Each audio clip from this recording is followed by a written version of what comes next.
kontrolloi sillä. Niin se on vielä niin kasvuiässä, että se Joo, menee näin. ei osaa. No. Osaa vielä pitää sitä.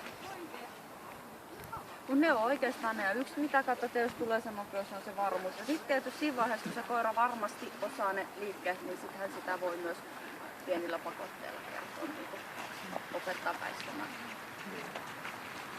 Että esimerkiksi vaikka itse silloin aikana sille vanhemmalle koiralle, niin se oli hyvin tämmöinen herkkä, niin sille ei voinut juurikaan käyttää. Ne oli tosi harvittu. Tuttu millään tavalla haukutetaan koiraa ja sillä tavalla nostetaan. Me neuvottiin sillä tavalla, että yksiössä tasaavesrukkoa tästä hyppäämistä näin. Sen saisi keskeytettyä sillä tavalla, että sitä haukutetaan koiraa. No, itse asiassa se nykyinen narttu, niin se on itse aloittanut sen, mutta se tekee sitä irti, niin se on samaa. Ja se itse asiassa kirjoittaa autosta.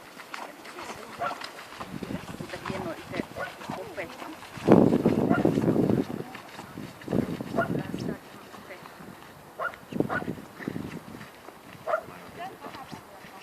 Oikein ihan täysin, jos se sitä hyödyntää vielä, että minulla on nyt se vaan oikeastaan tämä opettanut se haukkumaan. Mutta se ei muutenkaan hirveästi hauku, niin sitä mä en oikein osaa katsoa, että kaikki se sitä niin mielellään. Niin sehän siinä on, että sillä mielestä on tullut vaan se yksi, joku ei tykännyt siitä käskettyä hiljentää koiran, niin kun hiljensin sen, niin siis lähti kaikki. Että se sieltä ensin